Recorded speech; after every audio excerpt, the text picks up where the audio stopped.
பொண்டாட்டி வரலையால? வாரமா கிளம்பிட்டு இருக்கா. எத்தே போயிட்டு வரோம்.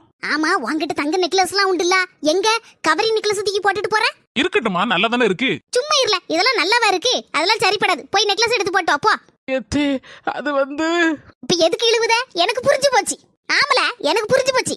எங்க விட்டு கொடுத்துருப்பா, அவ அம்மா கறிட்ட கொண்டு ஆட வைக்கிறது கொடுத்துருப்பா, இல்லன்னா விக்கி கொடுத்தாலும் என்னவோ தெரியலையே. அப்படி பேசாதீங்க. அப்படின்னா உண்மையை சொல்லு, எங்க இருக்குன்னு சொல்லு. என்னம்மா ஒரே சத்தமா கிடக்கு? உங்க அண்ணிகாரி நெக்லஸா உன் அம்மாட்ட வந்து கொடுத்துருப்பான்னு நினைக்க.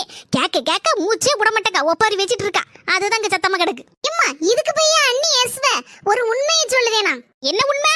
3 மாசம் முன்னால என் வீட்டுக்காரருக்கு பிசினஸ்ல லாஸ் ஆகி கொஞ்சம் பணம் தேவைப்பட்டது. அப்பதான் அண்ணி யாருக்கும் தெரியாம அவங்க நெக்லஸ் எனக்கு தந்தாங்க. அட வச்சுட்டு திருப்பி கொடுக்கணும் நான் நினைச்சிருக்கேன். ஐயோ அப்படியா? சரிம்மா, என் மவளுக்கு தான் நீ நெக்லஸ் அடவிக்கி கொடுத்துருக்கேன்னு எனக்கு தெரியாத. இப்படி ஒரு நல்ல குணத்தை நான் புரிஞ்சுக்காம இருந்திருக்கேனே, என்ன மன்னிச்சிருமா.